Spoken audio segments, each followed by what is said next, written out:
साजण माझा, साजण माझा, साजण माझा, साजण माझा. कधी रंगेला राजस, कधी अति निरागस, कधी रंगेला राजस, कधी अति निरागस. नऊ क्षणी नऊ रस त्याच्या ठाई, घेऊन राशी कधी मागतो प्रेयसी, घेऊन राशी कधी मागतो प्रेयसी. कधी जागवितो माझ्यातली आई, साजण माझा, साजण माझा, साजण माझा, साजण माझा. नमस्कार मंडळी, मी गणेश जोशी स्वागत करतो आपलं आम्ही बिघडलो या आमच्या युट्यूब चॅनलमध्ये. मुलखावेगळी माणसं या सदरामध्ये आज आपल्या भेटीस आम्ही घेऊन येत आहोत सौ रामेश्वरी वैशंपाय. नमस्कार रामेश्वरीजी. रामेश्वरीजी यांची ओळख जर करून द्यायची झाली तर त्या एक विख्यात गायिका आहेत, त्याबरोबरच ॲन्युअल कम्युनिकेटर म्हणून देखील ते काम करतात. त्यांच्याकडून आपण जाणून घेऊयात की ते संगीत क्षेत्रात कशा आल्या आणि पुढे त्यांची जी कारकीर्द आहे ती कशी चालू झाली आणि कोणकोणती गीतं त्यांनी गायली. आता आपण इथून पुढे हा सगळा प्रवास उलगडणार आहोत त्यांच्यासोबतच.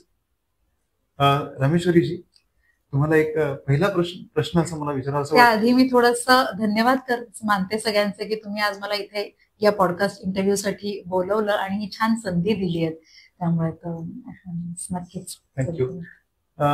तर पहिला प्रश्न मला असं विचारायचं वाटतं की तुम्ही कोणत्या शाळेत शिकलात, तुमचं बालपण कसं गेलं आणि महाविद्यालयीन शिक्षण कुठे झालं? ओके, मी इंग्लिश स्कूल टिळक रोडची इंग्लिश मिडियम आहे, BES स्कूल टिळक रोडला, तर तिथे माझं शिक्षण झालं, शालेय शिक्षण झालं.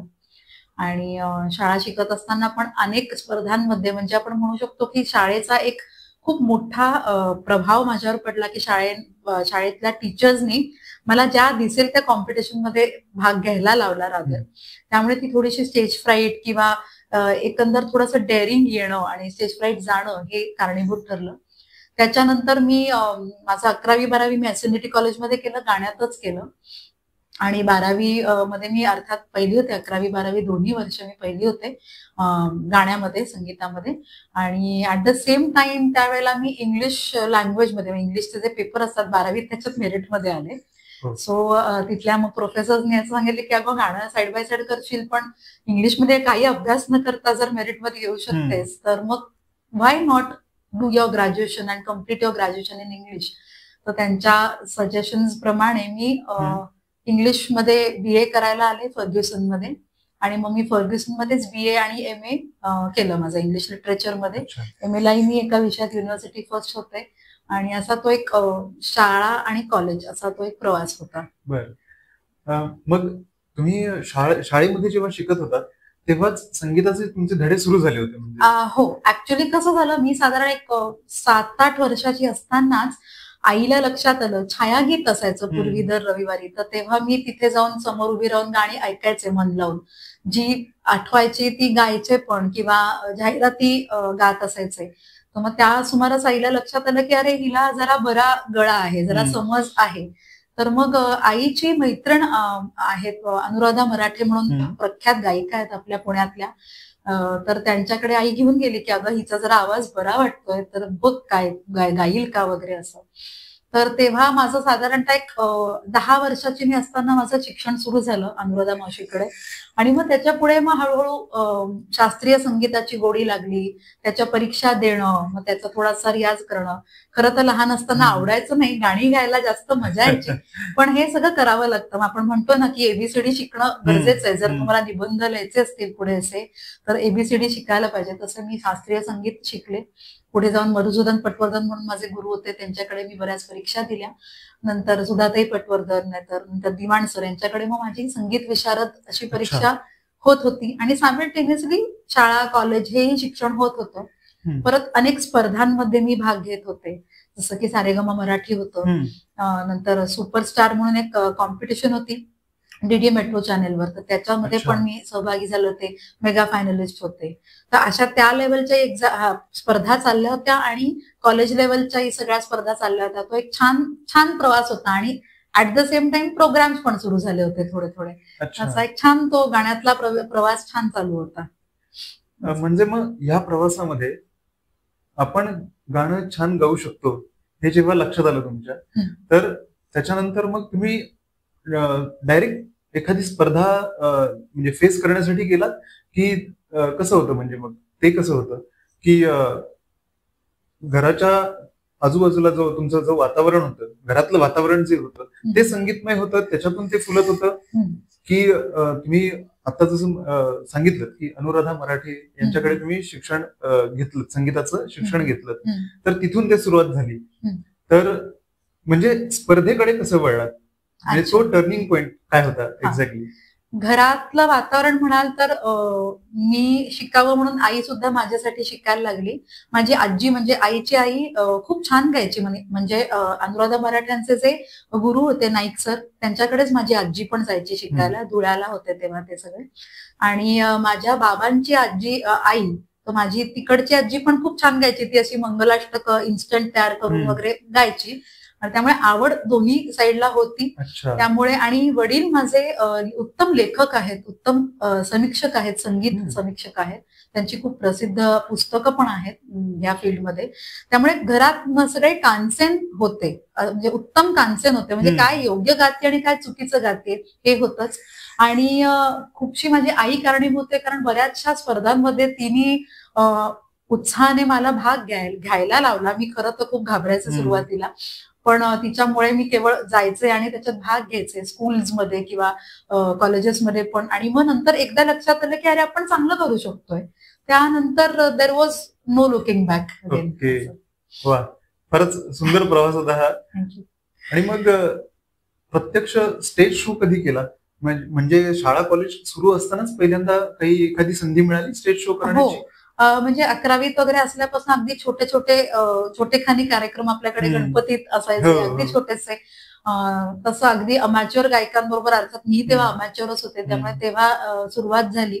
आणि छान म्हणजे तो गाण्याचा प्रोग्राम करणं हा एक वेगळा प्रवास असायचा, वेगळा अनुभव असायचा. व्हेरॅज तुम्हाला लोकांशी म्हणजे ऑडियन्सशी डायरेक्ट इंटरॅक्शन करायला मिळायची. खूपदा इतके वेगवेगळे अनुभव यायचे, अगदी लहानपणापासून वेगवेगळ्या. एकतर मला आठवतंय, एकदा तो माझा ऍक्सिडेंट झाला होता 11वीत असताना. म्हणजे मी स्कूटरवरनं पडले होते सकाळी आणि संध्याकाळी प्रोग्राम होता. मला इथे व्यवस्थित 8 टाके होते आणि सगळीकडे बँडेजेस होते. आणि मी ते भूल उतरल्या मी गायला उभी राहिले होते स्टेजवरती. म्हणजे असे हे वेगवेगळे अनुभव होते. म्हणजे एवढ्या लहान वयात पण ते मी करू शकत होते. म्हणजे तो अपघात जो झाला त्याच्यातून बाहेर आल्या लगेच मी उभं राहिलो आणि आणि ती केवळ संगीताची ताकद, म्हणजे की मला गायचंय आणि मला ही मी गाणी ठरवली जी म्हणणार आहे ती मला कम्प्लीट करावी, ते संगीताची ताकदच म्हणू शकतो आपण. म्हणजे ते म्हणतात ना की मनापासून जी गोडी लागली होती त्या गोष्टीची, संगीताची जी गोडी लागली होती मनापासून, तर तीच खरी प्रेरणा होती ती त्याच्यामागे. हो, अगदी अगदी खरंच तीच प्रेरणा. वा. तुमचा हा जो प्रवास आहे आतापर्यंतचा, म्हणजे महाविद्यालयापर्यंत जो प्रवास होता, तर यामध्ये साधारण म्हणजे तुमचं संगीत प्रेम हे कसं फुलत गेलं? म्हणजे त्याच्याबद्दल काय सांगाल? की अच्छा, मी जेव्हा हे क्लासिकल शिकत होते त्याचबरोबर मी लाईट म्युझिक पण शिकायला, आणि मला लक्षात आलं की क्लासिकल मी एक बेसिक अभ्यास म्हणून करते, पण मला माझा ओढा सगळा किंवा माझी आवाजाची जातकुळी ही साधारणतः लाईट म्युझिककडे किंवा सुगम संगीताकडे जात होती. तर त्या सुमारास मी पंडित यशवंत देव, नंतर पंडित प्रभाकर जोग अशा सगळ्या दिग्गजांकडे शिकायला सुरुवात केली होती. तर तेव्हा लक्षात आलं की अरे आपण ही गोष्ट म्हणजे हे लाईट म्युझिक हे जास्त आवडीने करू शकतोय आणि छान प्रेझेंट करू शकतोय. तर आणि त्याच्यात एक समज निर्माण होत गेली की आपल्याला पण एक अल्लड वय असतं, मग हळूहळू त्या शब्दांचा अर्थ प्रत्येक वयात नव्याने कळतो, असं हळूहळू ती समज पुढे येत गेली. असं तुम्ही आता सांगितलं की संगीताची जी ओढ आहे किंवा जी आवड निर्माण झाली ती हळूहळू निर्माण होत गेली. पण मग ह्याच्यामध्ये आता दोन भाग आपण जसं आता बोलता म्हणालात की शास्त्रीय संगीत आहे आणि सुगम संगीत आहे. तर मग शास्त्रीय संगीताचं जे शिक्षण आहे ते केव्हा खरंच सुरू झालं? शास्त्रीय संगीताचं मी मगाशी म्हटल्याप्रमाणे अनुराधा मराठ्यांकडे मी सुरुवातीला शास्त्रीय सुरू केलं, म्हणजे वय वर्ष 10 असल्यापासून. आणि साधारणतः माझं कॉलेज वगैरे संपून एक लग्न होईस तोपर्यंत मी संगीत सगळ्या परीक्षा देत होते, तोपर्यंत शास्त्रीय चालूच होतं, म्हणजे शिक्षण चालूच होतं असं. आणि मग नंतर साइड बाय साइड सुगम संगीताचाही प्रवास एका साइडला सुरू होता. अच्छा, हे दोन्ही पॅरलली तुम्ही चालू सुरू केलं? हो, बरोबर. आणि आता आपण मुलाखत सुरू करायच्या आधीच थोडं आपण जे काही बोललो तर त्यात तुम्हाला एक ऍक्टिंगचं देखील अंग आहे असं ते थोडस आपलं पुढे आलं एक बाजू. तर त्याबद्दल काय सांगाल? ते कसं होतं ऍक्टिंगचं? म्हणजे खरं तर आता हे पण आईमुळेच मला थोडंसं अजून स्टेज डेअरिंग यावं, की स्टेज फ्राईट कमी व्हावी, कारण इतकं सगळं करतानाही जरा थोडीशी कुठेतरी एक सुरुवातीला जी एक धाकधूक असते ना मनामध्ये ती होत होती. तर त्यामुळे आई असं म्हणली की नाही, कुठेतरी अजून ती स्टेज फ्राईट जायला पाहिजे तुझी असं. तर त्यासाठी म्हणून मग खरं तर जसं कॉलेज संपत आलं तसं एक काही शिबिरं केली नाटकाची वगैरे. तर त्याच्यामध्ये लक्षात आलं की अरे आपण स्टेज फ्राईट तर झालीच कमी, कारण रोज उठून नाटक करायला लागायचं. रोजच उठून स्टेजवर जायचं आणि ऑन द स्पॉट जे स्किट्स देतील, विषय देतील त्याच्यावर तुम्ही ऍक्टिंग करायचं असं होतं. पुण्यातली खूप प्रथितयश संस्था आणि खूप मोठे मोठे आता जे कलाकार आहेत ते तिथे त्यावेळेला ते ज्युनियर होते आणि ते शिकवायचे. मला याचं खूप कौतुक वाटतं. आणि तेव्हा लक्षात आलं की अरे आपण हेही छान करू शकतोय. त्या सुमारास बऱ्याच म्हणजे नाटकांसाठी पण विचारणा झाली होती, पण असं होतं की शिक्षण एका विषयामध्ये इंग्लिशमध्ये किंवा गायनाचं शिक्षण, गाण्याचे परफॉर्मन्सेस हे सगळं करताना परत नाटकामध्ये ऍक्टिंगमध्ये जावं का, आणि परत तो एक थोडासा हे डेव्हिएट करावा का आपला पाथ, असं एक होतं. म्हणून तेव्हा नाही ऍक्सेप्ट केलं नाटक वगैरे असं, पण ऍक्टिंगचं अंग होतं हे लक्षात येत होतं. म्हणजे असं. मग कोणत्या नाटकात काम केलं, एखादी आठवण आहे का त्याची? रादर 2-3 आठवणी आहेत. म्हणजे एकदा मला एक ऑफर आली होती, आपले मराठी फार मोठे कलाकार आहेत, म्हणजे होते सदाशिव अमरापूरकर सर.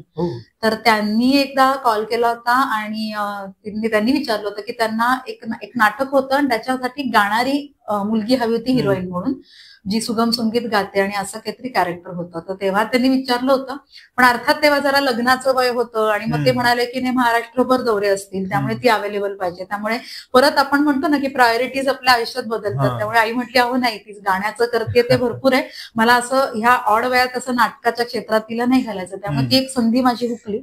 पण नंतर आता काही वर्षांपूर्वी माझे जे गुरु आहेत म्हणजे केदार पंडित, ह्यांच्याकडे मी सुगम संगीत शिकले आणि त्यांच्याकडेच माझा अल्बम पण झाला संगीताचा. तर त्यांच्याकडे त्यांच्या थ्रू एक संधी चालून आली. त्यांनी एक नाटकाचं पूर्ण दिग्दर्शन केलं होतं मध्ये. तर त्या नाटकामध्ये असं होतं, स्वामी विवेकानंदांवर आधारित, त्यांच्या आयुष्यावर आधारित ते नाटक होतं. त्याच्यामध्ये आमची रेकॉर्डेड गाणी होती, त्याच्यामध्ये मी गायले होते रेकॉर्डिंग. नंतर केतकी माटेगावकर, नीरज जोशी, अवधूत गुप्ते, स्वप्नील बांदोडकर असे सगळेजण त्याच्यातही गायले होते. आणि त्याच्यामध्ये त्यांनी मला परत केदारदादांनी विचारलं की थोडासा नाटकाचा भाग येतं, करशील का ऍक्टिंग, तू आरामात करशील, कारण मी माझ्या अल्बम मध्ये पण थोडीफार ऍक्टिंग करत होते. तर त्यामुळे तिथे संधी मिळाली परत एकदा. आणि त्याच्यामध्ये असं झालं की तो एक अगदी संस्मरणीय आपण म्हणतो ना असा एक अनुभव होता की आम्हाला दिल्लीमध्ये राष्ट्रपती भवनामध्ये आपले राष्ट्रपती कोविंद जे आहेत तर त्यांच्या समोर ते नाटक परफॉर्म करायची संधी मिळाली. वा. आणि तेच नाटक आम्ही खासदार महोत्सव जो होतो नागपूरला, नितीन गडकरी जे आयोजित करतात, तर तिथे पण आमचा दोनदा तिथेही प्रयोग झाला. तर हा एक खूप छान अनुभव होता की अच्छा इथेही जाऊन आपण एवढ्या मोठ्या स्टेजवर जिथे हजारोंच्या संख्येने किंवा लाखोंच्या संख्येने लोक असतात तिथेही जाऊन ऍक्टिंग करू शकतो, असा एक तो वेगळा अनुभव होता. म्हणजे या निमित्ताने तुम्हाला ते ऍक्टिंग करायला देखील मिळाली. हो, करायला मिळाली. हो, काय म्हणतो, एक अनुभव मिळाला. खरं. वा.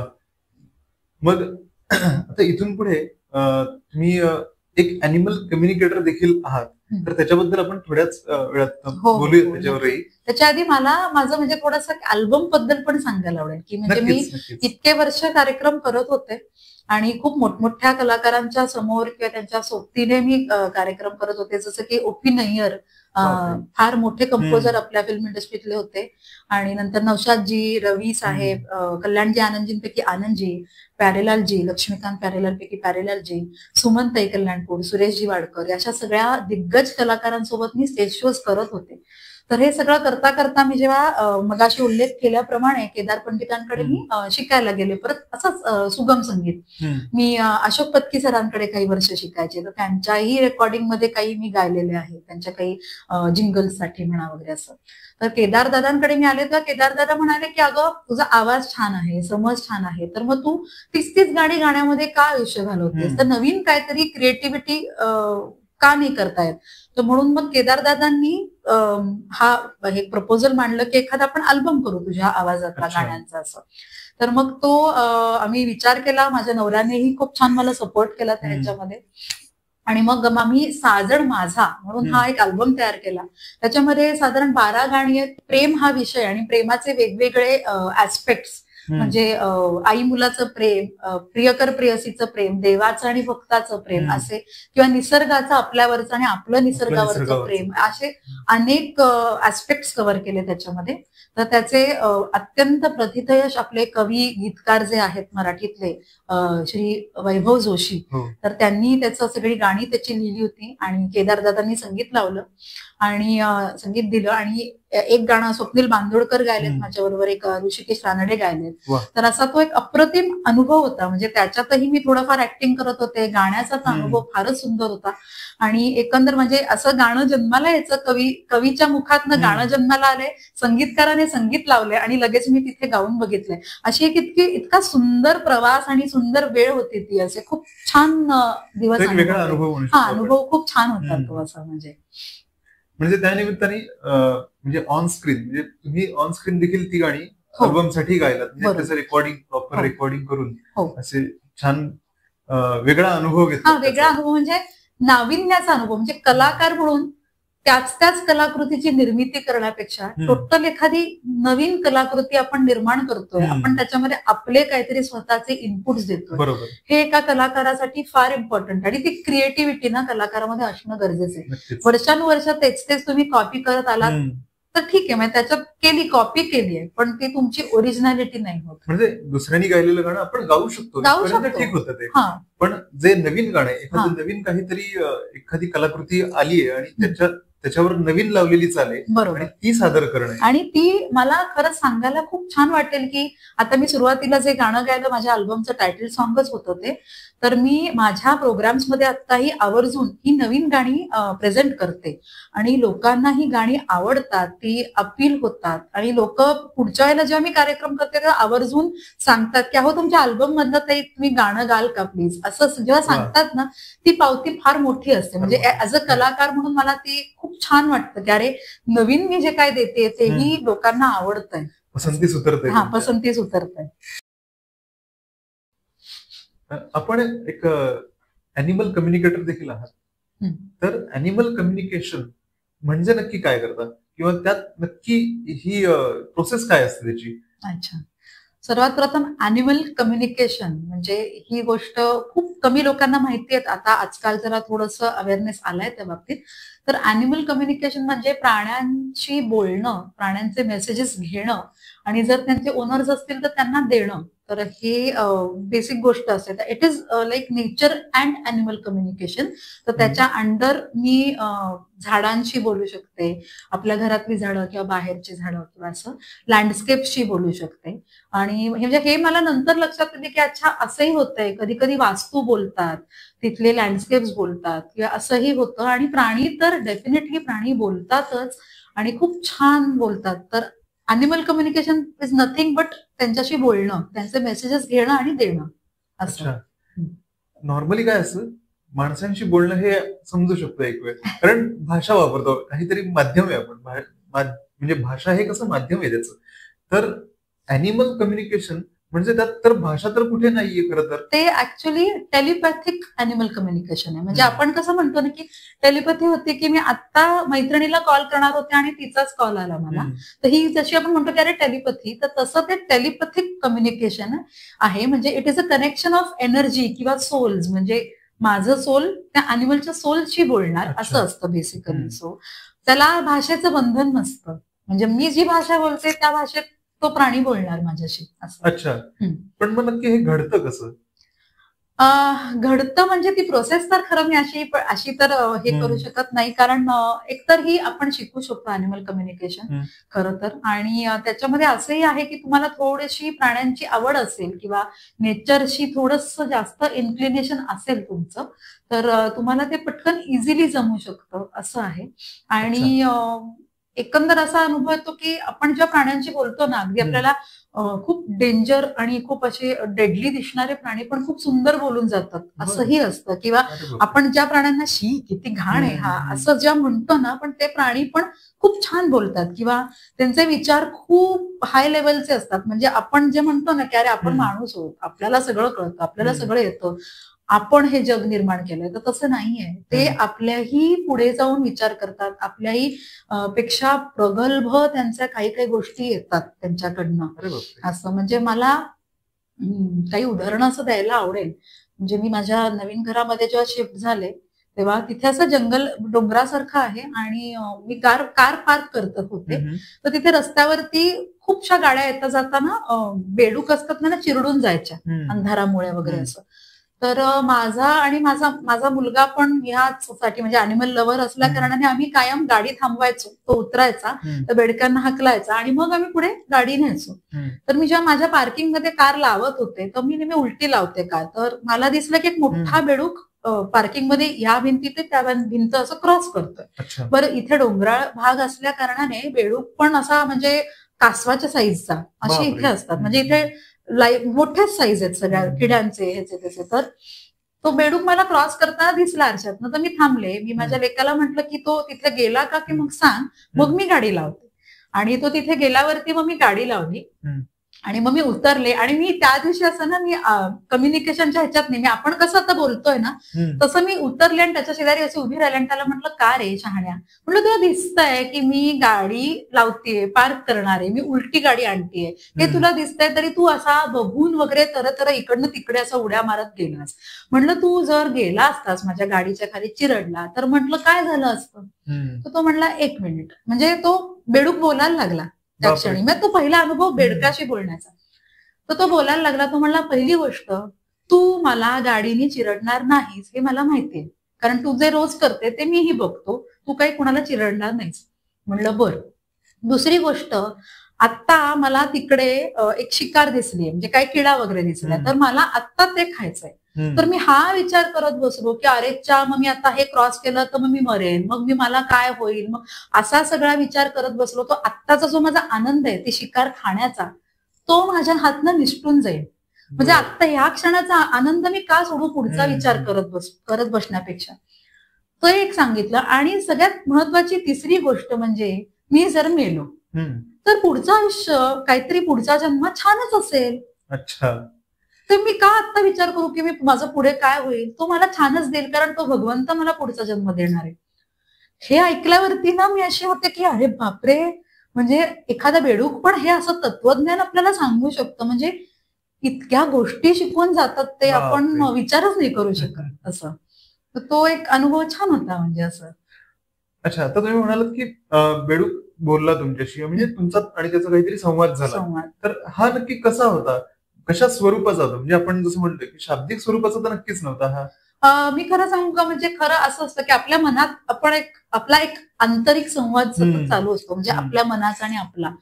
तसंच काही संवाद, म्हणजे तसे काही काय म्हणतो मेसेजेस येत राहतात, जणू काही कोणीतरी आपल्याशी बोलतंय असे मेसेजेस येतात. आणि yes, it is a thin line to differentiate between your own thoughts and the animal thoughts. म्हणजे प्राणी काय विचार करतो आणि तुम्ही काय विचार करताय ह्याची गल्लत न करता त्याच्यामध्ये बरोबर तुम्हाला डिफरन्शिएट करता आलं पाहिजे. आणि अर्थात दॅट कम्स आफ्टर प्रॅक्टिस असं. ओके. मग मला खरं तर जाणून घ्यायला आवडेल की ह्याची सुरुवात कशी झाली होती? म्हणजे तुम्ही अॅनिमल बरोबर कम्युनिकेट करायला जी सुरुवात केली, ही सुरुवात कुठून आणि कशी झाली होती? अच्छा, आता खरं तर मला प्राण्यांची खूप आवड आहे लहानपणापासून, आणि माझ्या मुलालाही आहे ती आवड. आणि माझ्या माहेरी माझी मांजरं होती, 5-6 मांजरं होती आईबाबांकडे. आणि शेवटचं मांजर माझं 25 वर्षाचं होऊन गेलं, म्हणजे बऱ्यापैकी वयस्कर, म्हणजे आपल्या माणसाच्या वयाच्या प्रमाणे 100 गाठली होती त्या मांजराने. खूप वयस्कर. हा, खूप वयस्कर होतं आणि सगळे आपापले नॅचरल ह्याच्यानीच गेले असं. तर मला आवड होती. आणि आमचे वेटरनेरियन जे यायचे त्यांच्यासाठी, मांजरांसाठी, ते पण म्हणायचे की अगं तुला एक वेगळं काहीतरी, एक कंपॅशन आहे, अशी छान प्राण्यांबद्दल तुझं प्रेम आहे, त्याच्यामध्ये काहीतरी कर. तर माझ्या डोक्यात पण खरं होतं की वेटरनेरियन व्हावं. पण अर्थात गाणं इतकं होतं आयुष्यात, इतकं व्यापलेलं होतं आयुष्य गाण्याने, त्यामुळे त्या गोष्टीकडे कधी लक्ष दिलं गेलं नाही किंवा विचारही केला गेला नाही. पण मग नंतर असं झालं की जे माझ्याकडे पण, म्हणजे आता सुद्धा माझ्याकडे मांजरं आहेत, रेस्क्यूड मांजरं आहेत, अर्थात त्यांचा जीव वाचवून. किंवा रस्त्यावर कधी कुत्री दिसली की ते आपणहून येतात, कुत्री येतात, अगदी म्हणजे शेळ्या बकऱ्या सुद्धा येतात किंवा गायी येतात, अशा आपणहून येतात. तर मला असं नेहमी अप्रूप वाटायचं की अरे हे आपणहून काय येतात, हे असं काय, म्हणजे त्यांना काही सांगायचंय का? किंवा आता माझ्या घरात माझे पेट्स जे आहेत, मांजरे, ते खुश आहेत का? त्यांना काय वाटतं, म्हणजे इथे राहायला आवडतं का? किंवा असं एक क्युरिओसिटी प्रत्येक पेट पॅरेंटच्या मनात असते. लॉकडाऊन मध्ये मी एका कोर्स बद्दल ऐकलं की असा अॅनिमल कम्युनिकेशनचा कोर्स पण असतो. तर तेव्हा वेळ होता, म्हटलं आपण करून तर बघूयात, आपल्याला येतंय का, निदान आपल्याला या क्युरिओसिटीचं तरी समाधान मिळेल. त्यामुळे मी ते केलं. आणि पहिलं तर अर्थात आम्ही एकमेकांच्या पेटशीच बोललो, म्हणजे कोर्समेट जे होते पूर्ण जगभरात, मग आम्ही एकमेकांच्या पेटशी बोललो. तेव्हा मला लक्षात आलं की अच्छा, माझे पेट्स पण काय विचार करतायत किंवा काय ते सांगतायत असं. अच्छा, म्हणजे मग या कोर्स ऑनलाईन कोर्स ऑनलाईन केला होता. आता बऱ्याच ठिकाणी ते अवेलेबल आहेत कोर्सेस. तर त्याच्यामध्ये हे आहे की लॉस्ट अॅनिमल्स सापडवून देणारे पण स्पेशालिस्ट आहेत. तर मला ते जमत नाही. मी हरवलेले प्राणी, कारण मी स्वतः खूप इमोशनल असल्या कारणाने मला ते अजून त्यांच्याशी त्रास होतो, तो म्हणजे इमोशनली कनेक्ट व्हायला. पण मी बाकीच्या गोष्टी डील करू शकते प्राण्यांची असं. अच्छा, म्हणजे जर जवळ आहेत प्राणी, आपल्या आजूबाजूला जे प्राणी आहेत त्यांच्याबरोबर संवाद साधू शकता तुम्ही. हो हो. आणि जर समजा तुमच्या नातेवाईकांकडे कोणाकडे तरी आहे, थोडं म्हणजे डिस्टंट आपण विचार करूया, तर मग तसं तुम्हाला विचार करता येतो त्यांच्याबद्दलचा? हो हो, ते अगदीच करता येतं. कारण मी मगाशी म्हटल्याप्रमाणे again it's a telepathic animal communication. तर याच्यामध्ये मी जेव्हा म्हणजे मी शिकत होतो, कोर्स करत होतो, तेव्हा मी क्लासमेट्सच्या एकमेकांच्या ह्यांच्याशी, अॅनिमल्सशी किंवा मग प्लांट्सशी असं मी बोलायचं, म्हणजे आमची प्रॅक्टिस असायची ती. तेव्हा मी इथे बसून दुबई मधल्या एका मैत्रीण, म्हणजे क्लासमेटच होती, जस्ट ओळख पण नव्हती, तर तिच्या तुळशीच्या झाडाशी बोलले होते. तिचं तुळशीचं रोप सुकत होतं, तर ती म्हटली की अगं असं असं होतंय, तर तू बोलून बघ. तर तेव्हा ती म्हणाली की अगं हिने माझी कुंडी बदलली आहे. मला, तिने लाल कुंडी होती आणि हिने मला पांढऱ्या कुंडीत ठेवलंय, मला ते आवडत नाही. आणि दुसरी गोष्ट म्हणजे तिने माझी जागा पण बदलली आणि तेही मला आवडलेलं नाहीये. त्यामुळे मी जरा थोडंसं असं दर्शवते की मला हे नाही आवडलं. तर मग मी त्यांना सांगितलं की तुम्ही असं असं केलंय का? ते ती म्हणले अरे हो, तुला कसं कळलं? म्हणलं मला तिने सांगितलं. मग तिने त्या बरोबर छान गोष्टी पण सांगितल्या की माझ्या इथे एक मंद उदबत्तीचा सुवास असतो, काही मंत्रांचा जप चालू असतो, सतत एक कॅसेट चालू असते, हेही सांगितलं. म्हणजे दुबई मधल्या झाडाची पण मी इथे बसून आपण बोलूच शकतो. हे सगळं तिथे सुरू होतं. हा, तिथे सुरू होतं. आणि त्याच्या ओनर होत्या तुळशीच्या, त्यांनी सांगितलं की हो असं सगळं आहे, असं होतं आमच्या इथे असं म्हणून. फारच सुंदर आणि सुरेख असा अनुभव आहे. इंटरेस्टिंग आहे खूप. म्हणजे अॅनिमल कम्युनिकेशन, त्याच्याबरोबरच प्लांट्स बरोबर सुद्धा तुम्ही कम्युनिकेट करता अशा पद्धतीने. तर मग ह्यातला आणखीन एखादा कुठला किस्सा आहे का असा की अॅनिमल असेल किंवा प्लांट असेल की तो अतिशय अविस्मरणीय आहे, असा एखादा अनुभव? अच्छा, अविस्मरणीय म्हणायला गेलं तर मी आता माझ्यासोबत मी मुलाला पण शिकवलं, कारण त्यालाही प्राण्यांची आवड आहे. तर त्याचा एक अनुभव मी इथे मला शेअर करायला आवडेल. तो आता काही वर्षांपूर्वी अॅनिमल कम्युनिकेशन शिकल्यानंतर तो ताडोबाला गेला होता. कारण आम्हाला म्हणजे त्याला वाघ आणि हे सगळं बघायचं होतं. तर मी नाही जाऊ शकले, पण तो गेला होता. तर त्यावेळेला त्याला ज्या ग्रुपमध्ये तो होता त्या ग्रुपवर तो म्हणजे त्याला मी शिकवलं होतं की ऑब्व्हियसली जायच्या आधी तू बोल की त्या लँडस्केपला आधी त्याला ग्रॅटिट्यूड व्यक्त कर की तुम्ही मला इथे येऊ दिलं, मग माझं हे छान होईल का, प्लीज मी तुम्हाला विनंती करतो की माझा आजचा जो रूट आहे तो छान म्हणजे हे होऊ देत, मला वाघ दिसू देत, असं त्यांनी कॉन्व्हर्सेशन करायचं असं मी त्याला सांगून ठेवलं होतं. तर त्यांनी ते केल्यावरती त्याला पहिला एक दिवशी एका ग्रुपमध्ये टाकलं, तिथे त्याला सायटिंग झालं नाही वाघांचं. मग दुसऱ्या दिवशी त्याचा मला जेव्हा फोन आला त्याला म्हटलं तू बोलून बघ, तू वाघ माहीत नाहीयेत तिथले तरी पण तू ट्राय कर, बोलून बघ. त्या दिवशी तो बोलला वाघांशी, तर तो म्हणला आज पण तू त्या ग्रुप बरोबर एका पर्टिक्युलर गेटमधनं जर आत आलास तर तुला काही दिसणार नाही, कारण आमचा पूर्ण ग्रुप आम्ही दुसऱ्या गेटमध्ये आता आहोत, तिथून त्या एरियामध्ये आम्ही आहोत. तर तू दुसऱ्या ग्रुप बरोबर आलास तर मे बी तुला त्या गेटने आलास तर दिसेल. आणि तसं मग त्यांनी रिक्वेस्ट केली त्याच्या ह्यांना टूर लिडर्सना, आणि मग त्यांनी त्याला की ठीक आहे बाबा लहान मुलगा मागतो जा तू त्या गेटने जा असं म्हणून त्याला तिकडनं जाऊ दिलं. तर त्या दिवशी त्याला जवळजवळ 16 का 17 वाघ दिसले. एवढंच नाही तर एका बिबट्यानी पण त्याला कॉन्टॅक्ट केला होता की तुला मला बघायचंय का, आणि मला बघायचं असेल तर मी तुला नुसता दिसणार नाही, मी तुला गंमत पण दाखवीन, पण तुला पेशन्स खूप ठेवायला लागेल. म्हणजे त्या दिवशी मग त्याला 16 वाघ दिसले. त्याला एक बिबट्या दिसला जो की खूप रेअर दिसतो ताडोबामध्ये, खूप क्वचित दिसतो लोकांना. बरं तो दिसला, त्यांनी असं म्हणजे की हा आता दिसलास ना, थांब जरा आता तुला गंमत दाखवतो असं त्यांनी त्याच्याकडे लुक दिला. त्यांनी रोड क्रॉस करून गेला, शिकार केली, बाहेर आला. त्याचा असं तो he was very proud of himself की मी कशी छान शिकार केली, बघ कसं माझं तोंड रक्तानी भरलंय, असं केलं, दाखवलं त्याला, हा चल झालं का बघून, ओके बाय, असं करून तो गेला. तर असा एक अनुभव वेगळा म्हणजे वाघांशी बोलण्याचा किंवा बिबट्यांशी बोलण्याचा, असाही एक छान अनुभव असा होता. म्हणजे प्राणी म्हणजे सगळेच प्राणी बोलतात, काही नाही असं नाही. आता परवा माझ्या इथे एक साप आला होता, घोणस आली होती. तर ते डोंगरावर चढून बसलं होतं समोरच्या आता डोंगराच्या इथे, आणि खाली यायला काही तयार नव्हतं, आणि त्याला रेस्क्युअर झाले होते. त्याचे काटाने त्याला काढायचा प्रयत्न करत होते, त्यांचे ते हे असतात ग्रॅबर्स असतात त्याच्याने. तर मी म्हटलं याला लागेल, तर ते म्हणतो इकडे येत नाही तर आम्ही काही करू शकत नाही, त्या जाळीमधनं ग्रॅबरच आम्ही त्याला ओढू. तर मी म्हटलं आपण बोलून बघूयात त्या घोणसशी, रसेल्स वायपर होता तो त्याच्याशी.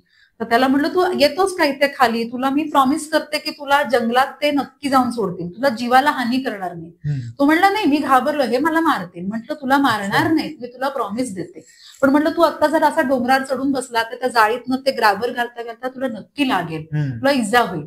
म्हटलं तू आता इथे ये, त्यांनी ती पिशवी ठेवली तिथे जा, नक्की तुला ते सोडतील, रेस्क्यू करतील, डोंट वरी, तुझा जीव वाचेल. हे मी बोलले, आणि 5व्या मिनिटाला तो सरसर सरसर येऊन त्या डोंगरांना खाली यायला रस्त्यावर आला आणि त्या पिशवीच्या समोर जाऊन बसला अक्षरशः, आणि 5व्या मिनिटाला तो त्या पिशवीच्या आतमध्ये होता. म्हणजे हा अनुभव मला असं की अरे बापरे, ते साप पण बोलतात, म्हणजे सगळेच जण बोलतात, एनर्जी लेवल्स त्या असतात शेवटी, त्यामुळे छान वाटतं त्याचं बोलायला पण. म्हणजे अॅनिमल्स बरोबर इतकं आपण चांगल्या रीतीने संवाद साधू शकतो. हो खरंय. खूप काय म्हणतात, शब्द थोडेसे कमी पडतायत तसेच बोलायला, कारण प्राण्यांबरोबर आपण कसं काय संवाद साधू शकतो हे तर थोडंसं कल्पनेबाहेरचं आहे खरं तर, पण फार म्हणजे छान सुरेख असे अनुभव येते. आणि मग आता तुम्ही इथे म्हणजे घरात राहता, तर घरातले तुमचे जे पेट्स आहेत तर त्यांच्याबरोबर जे रेग्युलर कम्युनिकेशन असतं त्याच्यामध्ये आणि जे इतर जे आपले पेट्स नाहीयेत ह्याच्यात जे कम्युनिकेशन, ह्याच्यात काही फरक जाणवतो का तुम्हाला, की तसं काही फरक नाहीये?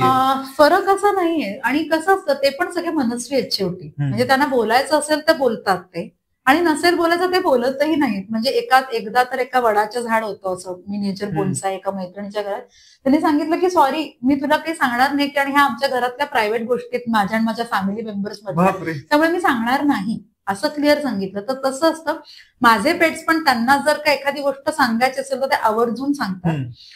पण तुम्ही पण रिक्वेस्ट करू शकतो डेफिनेटली. आणि हा फरक कसं म्हणतो, आपले पेट्स आपल्याशी जास्त कनेक्टेड असतात, त्यांना आपल्याला बघूनही एरवी पण कळतं की त्यांना काय हवंय काय नको. बाहेरच्या प्राण्यांची आपण रोजच्या ह्याच्यात न आल्याने, रोजच्या सानिध्यात न आल्याने थोडाफार तो वेगळा एक फरक पडतो. पण शेवटी इनोसंट सोल्स आर देअर, म्हणजे ते प्युअर सोल्स म्हणतो ना आपण, ते होतातच connect, there is no alternative असं. म्हणजे ते होतात. म्हणजे तुम्ही जर कम्युनिकेट करायचा ट्राय केला, हो हो, इनिशिएट म्हणजे कम्युनिकेशनचं इनिशिएट करतो, त्यांचा मूड असेल आपल्याकडूनच तर ते करावं डेफिनेटली लागतं. करतात. कधी कधी मूड नसेल तर ते असं मग नंतर परत आपण जाऊन परत बोलू शकतो. सो अच्छा बोलतात, म्हणजे नाही बोलणार असं नाही होत शक्यतो. अच्छा.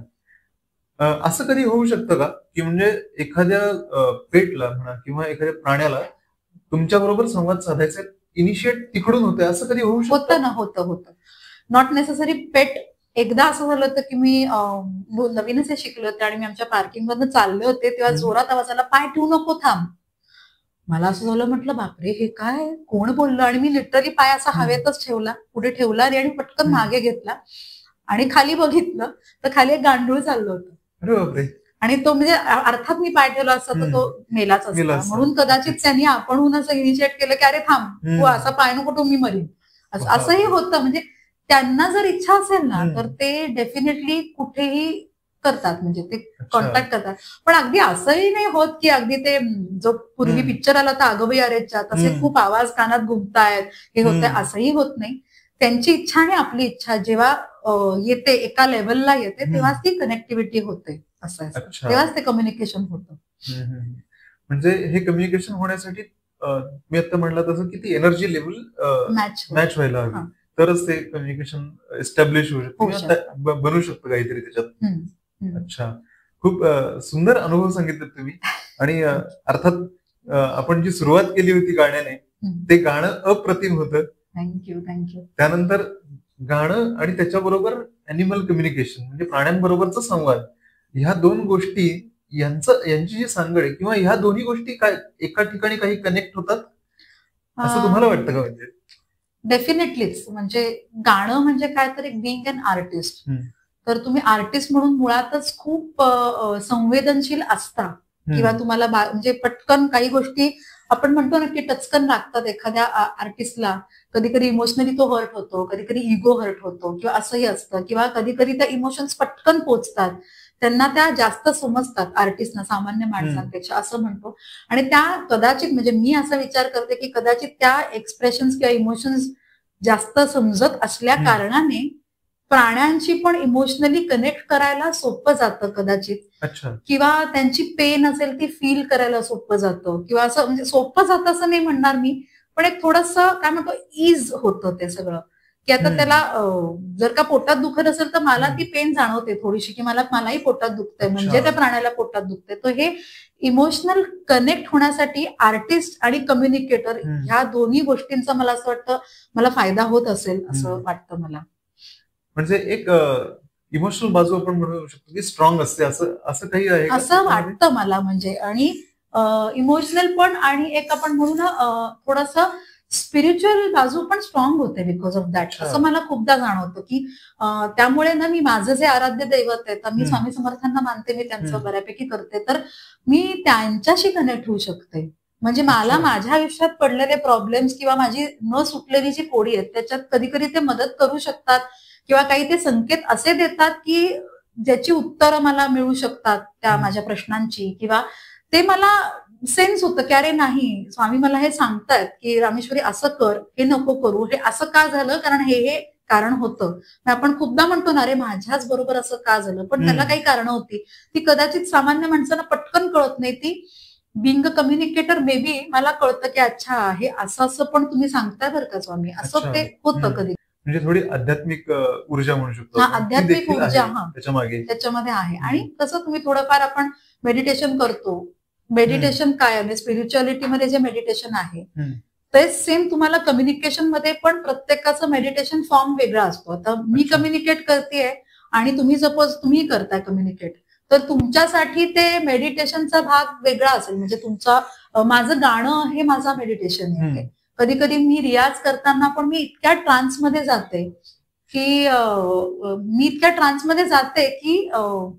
तोच एक माझा मेडिटेशनचा फॉर्म असतो, आणि त्याच्याचमुळे माझं एक प्रकारचं ग्राउंडिंग होतं, जे की आपल्याला कम्युनिकेशनसाठी फार गरजेचं आहे, की ग्राउंडेड असणं, किंवा आपल्या नेचरशी जो कनेक्ट असणं, ते माझ्या मे बी गाण्यातनं होतं. तसा पण एक सगळा म्हणजे स्पिरिच्युअलिटी, बिंग कलाकार आणि बिंग कम्युनिकेटर, या सगळ्या तिन्ही गोष्टींचा तो छान असा संबंध आहे, एकमेकात छान गुंफलेत असं मला वाटतं.